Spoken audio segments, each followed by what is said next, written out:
ಗೊತ್ತು.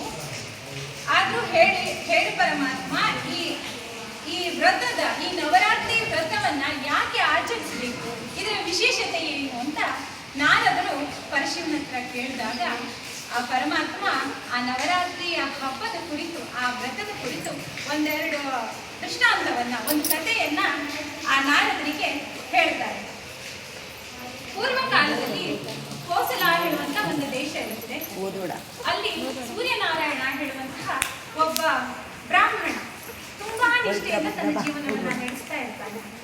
ಅವನಿಗೆ ಮಧ್ಯಾಹ್ನದ ಸಮಯದಲ್ಲಿ ಯಾವುದೇ ಒಂದು ಸಂದರ್ಭದಲ್ಲಿ ಸನ್ಯಾಸಿಗಳು ಬಂದ್ರೆ ಅವರಿಗೆ ಅನ್ನವನ್ನ ನೀಡಿ ಅದರಿಂದಲೇ ಅಂದ್ರೆ ಏನೋ ಒಂಥರ ತೃಪ್ತಿಯನ್ನ ಪಡ್ತಾ ಆ ತರ ಒಂದು ವ್ರತವನ್ನ ಆಚರಿಸ್ತಾ ಇರ್ತಾನೆ. ಆತನಿಗೆ 4 ಹೆಣ್ಣು ಮಕ್ಕಳು, 2 ಗಂಡು ಮಕ್ಕಳು. ದಿನ ಕಳಿತು ಈತನ ಆದಾಯ ಕಡಿಮೆ ಆಗ್ತಾ ಬಂತು. ಎಲ್ಲೋ ಕೆಲಸಕ್ಕೆ ಹೋಗಿ ಅಲ್ಲಿಗೆ ಹೋಗಿ ಆತನ ವ್ರತವನ್ನು ಜೊತೆಗೆ ನಡೆಸ್ತಾ ಬಂದವರಿಗೆ ಅನ್ನದಾನವನ್ನ ಮಾಡ್ತಾ ಆತನ ಜೀವನ ಸಾಗಿಸ್ತಾ ಇದ್ದ ಅಂತಾಯ್ತು.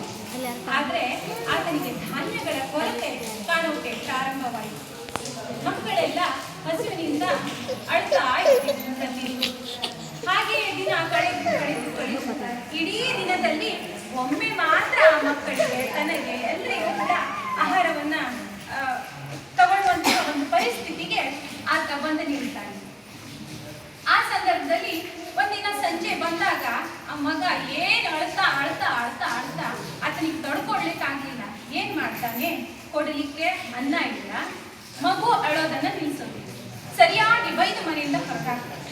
ಆ ಮಕ್ಕಳು ಎಲ್ಲೋ.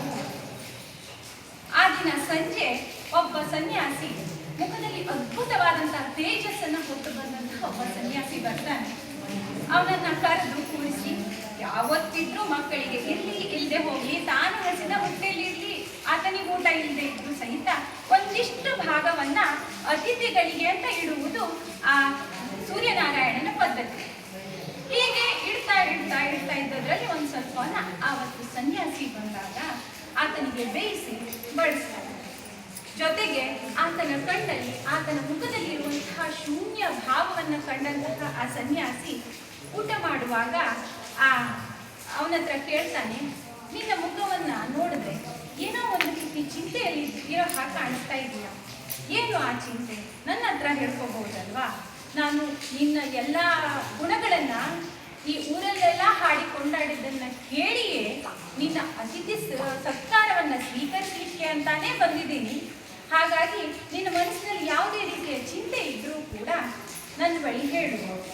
ಶೂನ್ಯ ದೃಷ್ಟಿಯಿಂದ ಆಕಾಶವನ್ನ ನೋಡ್ತಾ ಪರಮಾತ್ಮನಿಗೆ ಕೈ ಮುಗಿತಾ ಆ ಸೂರ್ಯನಾರಾಯಣ ಹೇಳ್ತಾನೆ ಮಕ್ಕಳಿಗೆ, ಸ್ವಾಮಿ, ನನಗೆ ಇಷ್ಟಿಷ್ಟು ಸಂಪತ್ತು ಬೇಕು, ಎಲ್ಲ ಕಡೆಯೂ ನಾನೇ ಧನವಂತನಾಗಿ ಮೆರಬೇಕು ಅನ್ನುವಂತಹ ಯಾವ ಆಸೆ ಆಕಾಂಕ್ಷೆಗಳು ಇಲ್ಲ. ನನ್ನ ಮಕ್ಕಳಿಗೆ 3 ಹೊತ್ತಿನ ಆಹಾರ, ಬಂದಂತಹ ಅತಿಥಿಗಳಿಗೆ ಅನ್ನ ದಾನ ಮಾಡಿ ಆ ಸತ್ಕಾರವನ್ನ ಮಾಡಬೇಕು ಹೇಳುವಂತಹದ್ದೊಂದೇ ನನ್ನ ಭಾವನೆ. ನನಗೆ